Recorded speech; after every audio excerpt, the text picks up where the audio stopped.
l'instant, Emmanuel Macron vient de déclarer au peuple israélien: je vous apporte l'émotion et la solidarité des Français. Nos deux pays sont liés par le même deuil. Vous n'êtes pas seul. Il est en ce moment, a priori, en train d'échanger avec Benjamin Netanyahou. C'est intéressant d'ailleurs parce que tout fait sens, bien sûr, dans la diplomatie. Et ce matin, c'est le chef du protocole qui a accueilli Emmanuel Macron à sa descente de l'avion, alors qu'il y a quelques jours, c'était Benjamin Netanyahou qui avait accueilli Joe Biden. Il est 12h03. Europe 1, 11h, 13h, Pascal Praud et vous. Et de 11h à 13h, vous écoutez Pascal Praud sur Europe 1. Et nous allons être peut-être avec un auditeur à présent. Est-ce que nous allons être... On va écouter Emmanuel Macron un instant. Allons-y. De rétablir l'électricité pour les hôpitaux, pour les malades et les blessés, sans que cette électricité puisse être utilisée pour faire la guerre. Et nous allons bâtir des coopérations très concrètes sur ce sujet dans les tout prochains jours. Nous sommes prêts à apporter une aide concrète à toutes les populations, comme nous l'avons fait ces dernières années, ces derniers mois, mais avec des solutions très pratiques et concrètes que nous avons discutées durant cet entretien. Prêts aussi à le faire en nous engageant avec les principaux voisins pour bâtir ces solutions. Cette lutte, nous devons aussi la conduire en veillant à éviter l'embrasement de toute la région. Je mets ici en garde le Hezbollah, le régime iranien, les Houthis au Yémen et l'ensemble des factions qui dans la région menacent Israël de ne pas prendre le risque inconsidéré d'ouvrir de nouveaux fronts. Ce serait ouvrir la porte à une conflagration régionale dont chacun sortirait perdant. C'est une nécessité pour tous les peuples de la région. Faisons tout pour ne pas ajouter des larmes aux larmes et du sang au sang. Plus près d'ici, je souhaite aussi appeler l'attention de chacun sur les actes de quelques-uns à l'égard de civils palestiniens dont la violence menace de propager le feu à la Cisjordanie aussi. Enfin, la sécurité d'Israël ne peut être durable sans une relance décisive du processus politique avec les Palestiniens. Nous l'avons aussi longuement évoqué. Le Hamas, je l'ai rappelé, est un groupe terroriste. C'est pourquoi il ne porte pas la cause palestinienne. Il doit être combattu avec force et la cause palestinienne, elle, doit être entendue avec raison. La stabilité de la région, le retour à la normalisation qui s'annonçait, ne seront garantis que si la réponse d'Israël à la violence est évidemment sécuritaire et implacable face aux groupes terroristes, mais aussi politique, en acceptant le droit légitime des Palestiniens à disposer d'un territoire et d'un État en paix et en sécurité aux côtés d'Israël, parce qu'il aura intégré l'existence et la sécurité d'Israël comme une condition première. La sécurité d'Israël, la lutte commune contre le terrorisme, le respect du droit humanitaire, l'ouverture d'un horizon politique, tous ces éléments sont indissociables. Il faut agir ici et maintenant, en nous battant face au terrorisme et en offrant un espoir. Encore une fois, Monsieur le Premier ministre, merci de votre accueil. Merci pour votre temps, pour cet engagement face au terrorisme. Et dans les prochaines heures, nous continuerons d'avancer ensemble. Nous avons défini une liste d'actions. J'aurai l'occasion de me rendre à Ramallah en fin de journée. Je serai demain avec plusieurs dirigeants de la région pour aussi très concrètement avancer sur l'agenda que nous nous sommes donné.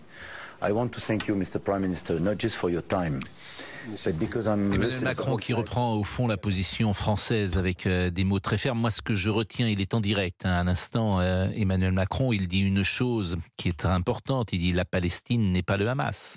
La Palestine n'est pas le Hamas.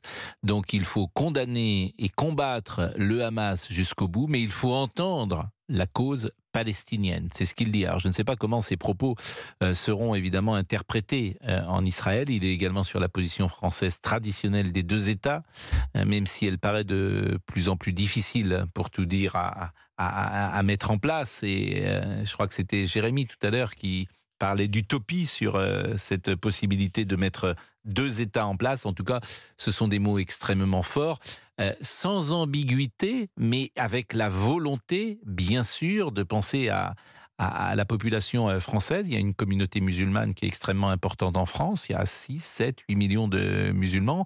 On a la première communauté musulmane en France et nous avons également la première communauté juive en France, de toute l'Europe, dans les 2 cas de figure. Donc ça demande évidemment pour le président beaucoup de subtilité lorsqu'il évoque ces sujets-là.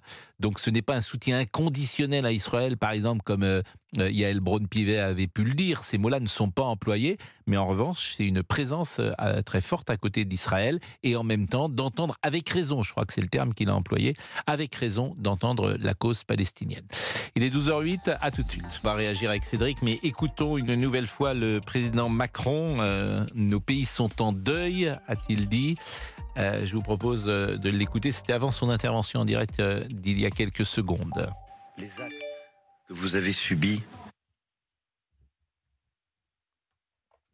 Emmanuel Macron, je crois que nous ne l'avons pas entendu. Nous avons entendu les actes que nous avons subis. Est-ce qu'on peut l'entendre? Que vous avez subis dépasse tout entendement. Comme toutes les victimes du terrorisme, ces morts n'ont pas d'autre mobile que la haine pure. Le 11 janvier 2015, vous étiez avec nous, Monsieur le Premier ministre, lorsque nous marchions dans les rues de Paris et que nous pleurions nos morts. Vous nous disiez la solidarité des Israéliens. Je vous apporte aujourd'hui l'émotion et la solidarité des Français. Nos 2 pays sont liés par le même deuil. 30 ressortissants français ont été assassinés par le Hamas. Et c'est pour mon pays l'attaque terroriste la plus meurtrière subie depuis 2016. C'est une page noire de notre propre histoire. Nous partageons aussi avec Israël une terrible épreuve, celle des otages. Plus de 200 Israéliens sont retenus. 9 Français le sont. C'est plus que nous n'en avions dans le monde entier jusqu'à présent. Et vous savez, nous savons combien est insupportable pour un pays d'imaginer la captivité de certains de ses enfants. Jacques Serret, qui est avec nous du service politique, bonjour. Bonjour Pascal. C'est la position française, je le disais, position française historique que défend Emmanuel Macron. Entendre le Hamas n'est pas évidemment la Palestine. Il faut condamner le Hamas, il faut combattre le Hamas, mais il faut entendre avec raison, dit-il, la cause palestinienne. Absolument, combattre avec force le Hamas et entendre avec raison la cause palestinienne, c'est un peu la ligne de crête d'Emmanuel Macron qu'il a osé entreprendre et qu'il a assumé aux côtés de Benyamin Netanyahou, le Premier ministre israélien, et c'est ce qu'il va continuer de faire toute cette journée, puisque ce matin, il a rencontré donc les dirigeants israéliens, et que cet après-midi, et il l'a confirmé justement lors de cette déclaration, il va se rendre en Cisjordanie, il va rencontrer le président de l'autorité palestinienne Mahmoud Abbas, et que demain, il va avoir des échanges, on ne sait pas où encore, peut-être en Jordanie, peut-être en Égypte, peut-être au Liban, avec des dirigeants de la région arabe. Souvent, on reproche à Emmanuel Macron une forme d'en même temps, et là, on voit que ce déplacement à Ramallah, comment sera-t-il interprété par Benjamin Netanyahou? Alors ça, c'est aux Israéliens de le dire. En tout cas, il l'a dit aux côtés de Benyamin Netanyahou qu'il allait en Cisjordanie. Il n'y a pas eu de réaction de la part du Premier ministre israélien lorsque le président a annoncé ce déplacement. Après, côté israélien, on sait, en tout cas ils savent, que la position française est sur cette ligne de crête d'équilibre. Et en même temps, le Premier ministre israélien, peut-être parce que vous avez pu l'entendre, il a lui aussi, en tout cas, insisté sur cet ennemi commun qu'a Israël et la France, à savoir le terrorisme islamiste. Et Benyamin Netanyahou s'est pas privé de rappeler que les Français connaissent bien le terrorisme, que ce n'est pas seulement en Israël. Et il insistait aussi sur le fait que c'est aussi le terrorisme, l'État islamique dans les banlieues de Paris. Et il a eu ces mots, le Premier ministre israélien. Et chacun écoute évidemment le président en pensant, et vous venez de le dire, à la France, aux quartiers, aux manifestations pro-palestiniennes qui ont lieu. Chaque mot est entendu à l'aune, j'ai envie de dire, de cette grille de lecture. Et elle explique sûrement d'ailleurs l'attitude d'Emmanuel Macron depuis le 7 octobre. Comment ne pas rajouter du chaos au chaos, ne froisser personne tout en disant les choses. Vous parlez de ligne de crête, on pourrait parler d'un exercice de funambulisme. J'ai l'impression qu'Emmanuel Macron réussit cet équilibre. Est-ce que c'est votre sentiment ? On va le voir dans la suite du déplacement. En tout cas, oui. Et pour le président, c'est aussi un enjeu, certes, qu'il n'y ait pas d'escalade régionale avec l'Iran et le Liban et que ça ne parte pas dans tous les sens en termes de conflit. Mais c'est aussi un enjeu pour nous, ici, en France. Et ça, le président en a aussi conscience, puisque, comme vous le savez, Pascal, en France, nous avons la première communauté juive d'Europe, mais aussi la première communauté musulmane d'Europe, et que c'était aussi, et il sait, et d'ailleurs, et ce qu'il faut le souligner, c'est qu'Emmanuel Macron, lors de cette déclaration, il prend la peine de parler en français, alors que Benjamin Netanyahu parlait en anglais. Emmanuel Macron est après revenu sur la langue anglaise, mais en tout cas, la majorité de cette déclaration est en français, et ça n'a rien d'anodin dans ce genre de déplacement, parce qu'Emmanuel Macron sait très bien qu'il parle, certes, aux Israéliens, mais d'abord aux Français aujourd'hui. C'est ce que nous disons évidemment depuis ce matin. Deux choses pour terminer. D'abord, c'est le chef du protocole qui a accueilli Emmanuel Macron. C'est pas Benjamin Netanyahou à la descente de l'avion, alors que Benjamin Netanyahou avait accueilli Joe Biden. Donc c'est un signe qu'on pourra interpréter. Et puis chaque mot a un sens. Madame Braun-Pivet était allée il y a quelques heures en Israël. Elle avait parlé d'un soutien inconditionnel. C'est la 4e personne de l'État, président de l'Assemblée nationale. Ce ne sont pas les mots d'Emmanuel Macron. C'est une position différente. Il ne parle pas de soutien inconditionnel à Israël. Oui, il est un peu plus modéré. Après, voilà, il insiste tout de même sur la défense légitime d'Israël à combattre le Hamas. Mais il y a aussi cet en même temps où le président souhaite vraiment, et il insiste à faire la distinction entre les Palestiniens et le Hamas, et que la France est aussi à la manœuvre pour libérer des otages. Donc il s'agit aussi, entre guillemets, de ne pas froisser. Et c'est aussi pour cela que la France, en ce moment, s'affaire à essayer de ramener de l'aide humanitaire en affrété en Égypte pour que ça passe ensuite au terminal de Rafah et que ça rentre dans la bande de Gaza. Le président de la République qui est donc en Israël jusqu'à ce soir et qui partira ce soir, il s'envolera a priori pour l'aéroport de Marka d'Amman où il est attendu, et puis il sera donc demain en Jordanie si on suit le voyage diplomatique du président de la République. Ouais, tout cela est évolutif, même les journalistes qui sont embarqués ne savent pas encore où ils vont dormir ce soir. Les informations parviennent au compte-gouttes, mais la certitude, c'est que la prochaine étape du président, et toutes les caméras seront braquées sur ce déplacement, ce sera la visite du président français en Cisjordanie, à Ramallah. Exactement. Je vous remercie grandement d'avoir été aussi précis. Jacques Serret du service politique. On va marquer une pause et puis on va retrouver les auditeurs et notamment Cédric qui nous attend. Merci, à tout de suite. Vous n'êtes pas seul. C'est pourquoi la France est prête à ce que la coalition internationale contre Daesh, dans le cadre de laquelle nous sommes engagés pour notre opération en Irak et en Syrie, puisse lutter aussi contre le Hamas. Je propose à nos partenaires internationaux que nous puissions bâtir une coalition régionale et internationale pour lutter contre les groupes terroristes qui nous menacent tous. J'ai envie de dire c'est un vœu pieux. Je ne sais pas ce qu'en pense Jacques Serret. Est-ce que c'est possible que tous les services de renseignement, est-ce que tous les États se mettent ensemble à travailler contre le terrorisme ? Bon, j'espère déjà que ça se fait, pour tout vous dire. J'espère que les informations s'échangent. C'est une des annonces d'Emmanuel Macron. Ouais. Voilà, cette idée de coalition internationale. Je vous avoue qu'on a un peu du mal à savoir concrètement comment ça peut prendre forme dans un tel contexte, tout simplement. Ouais. Merci une nouvelle fois, Jacques Serret. On est avec Cédric. Bonjour Cédric, qui souhaitait nous parler du déplacement du président Macron. Vous êtes chef d'entreprise, vous habitez Bourg-en-Bresse, parce que je me souviens de vous avoir eu régulièrement au téléphone, cher Cédric. Exactement. Bonjour Pascal. Bonjour, c'est la première fois que vous nous appelez sur Europe 1 ? Sur Europe 1, c'est ta deuxième fois, je crois. Deuxième fois. Non, on a repris le 28 août, vous êtes au courant.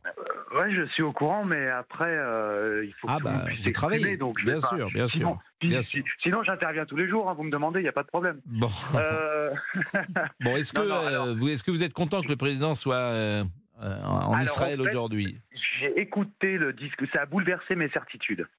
Dans le sens où, à la base, je me demandais ce qu'il allait faire là-bas, puisque de toute façon, depuis le début du conflit, c'était un peu girouette. C'est-à-dire, le lundi, on était du côté d'Israël, le mardi, on disait c'est pas bien, le mercredi.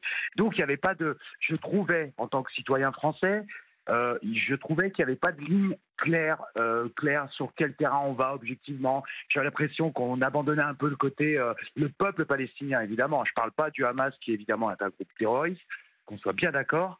Et au fait, je crois que depuis qu'il est président de la République, je trouve que c'est le premier discours qui rassemble, qui est clair, concis, net, et on sait où on va. Voilà. Mais moi, Et j'ai le ça a sentiment bouleversé qu'il a mes cette certitudes, ligne, en fait. j'ai le sentiment, et je l'ai dit Cédric, qu'il a cette ligne que je trouve plutôt bonne depuis le départ. Non, mais justement, C'est-à-dire qu'il est, Jacques Serret parlait mais de voilà. ligne de crête, c'est-à-dire Oui. qu'il est sur un soutien Israël, bien sûr, mais il fait la différence entre le Hamas et la population palestinienne. Il dit que la population palestinienne est otage du Hamas. Alors, c'est à la fois vrai, parce que les Palestiniens sont sous le coup du Hamas depuis 2005. En même temps, ces jeunes gens, ils sont très endoctrinés aujourd'hui et ça va être difficile de les, je ne sais pas si Ah non, ça se mais- dit, désendoctriner. Ah non, Ça mais va c'est pas sûr être que ça va simple. Hein. difficile. Moi, ce que je voulais dire par là, c'est qu'on n'avait pas un discours clair, parce que justement, vous l'avez rappelé très justement, quand la quatrième personne de l'État est plutôt du côté Israël, après on entend les propos de Darmanin, après on entend les propos d'un... En fait, c'était trop confus, brouillon, en tout cas pour les Français. Et une autre chose, vous avez parfaitement raison, c'est que là, quelque part, il s'est exprimé pour les Français, clairement. Bah évidemment, on a ça a 6, été- 7 ou ça 8 a été millions Voilà, de et c'est gens. pour ça que finalement, ça a bouleversé mes certitudes. En réalité, son discours a bouleversé mes certitudes. Et je suis bien obligé de reconnaître que, pour le coup, je suis d'accord avec ce qu'il a dit. Mais je Tout pense simplement. qu'il a raison de ne pas rajouter du chaos. Très bien. Comment Il a dire que totalement. d'autres dirigeants politiques s'expriment différemment. Je veux bien, président de la République, tu dois rassembler tout le monde. Donc ce discours, et vous l'avez dit, il est fait pour rassembler. En tout cas, il est fait pour ne blesser personne. Et Non, je puis pense c'est qu'il émancipé aussi du arrive côté à blesser américain et- personne par ce discours. Je pense que les Israéliens eux-mêmes, les Israéliens ou les Juifs français eux-mêmes ont souvent des mots très durs sur Netanyahou. On entendait à cette antenne, et c'était formidable d'ailleurs, l'interview qu'a fait Pierre Devineau vendredi, entre 18h30 je crois et 19h, qui a reçu Jacques Attali. Vraiment, je vous conseille d'écouter cette interview en longueur, parce que l'interview de Pierre était formidable, et ce que disait Jacques Attali, il n'a pas de mots assez durs pour Benjamin Netanyahou. Or, Bien sûr. Jacques Attali est un ami d'Israël, on le sait bien. Donc, on peut être un ami d'Israël et avoir des mots durs sur Netanyahou. Il le pensait même qu'il avait fait beaucoup de mal à son pays. Bon, et je pense qu'il est sur cette ligne, Emmanuel Macron, même s'il ne peut pas la dire, bien sûr, comme un observateur, qu'est Jacques Attali. Exactement. Et puis un peu, voilà, dans son discours, il s'est aussi émancipé du côté entre guillemets américain. Il n'est pas forcément sur la même ligne, etc. Et moi, je trouve ça bien. Voilà, la France a représenté la France. Point final. Alors c'est la position et- historique française des deux États. Simplement, il y avait tout à Oui, l'heure mais un jusqu'à auditeur qui présent, disait, c'était pas je très vous clair assure, pour pour moi. imaginer deux États aujourd'hui, il faut vraiment avoir le moral. Hein. Moi, je l'imagine, en tout cas. Il faut avoir le moral. Je suis un utopiste, peut-être, mais les plus grandes choses de ce monde ont été réalisées par des utopistes. Donc, moi, je veux y croire. Et là, pour le coup, même si je suis pas du tout, en général, derrière monsieur Emmanuel Macron, là, pour ça, je le suis à 300%. Sur vraiment. cette ligne-là, effectivement, nous sommes les premiers, souvent, en tout cas moi, j'ai souvent été très sévère sur Emmanuel Macron, parfois également sur sa politique à l'étranger, parce que la politique française à l'étranger, mais ce n'est pas qu'Emmanuel Macron, mais notamment auprès des pays arabes, elle est en difficulté quand même depuis de nombreuses Exactement. années, depuis 20 ans, parfois.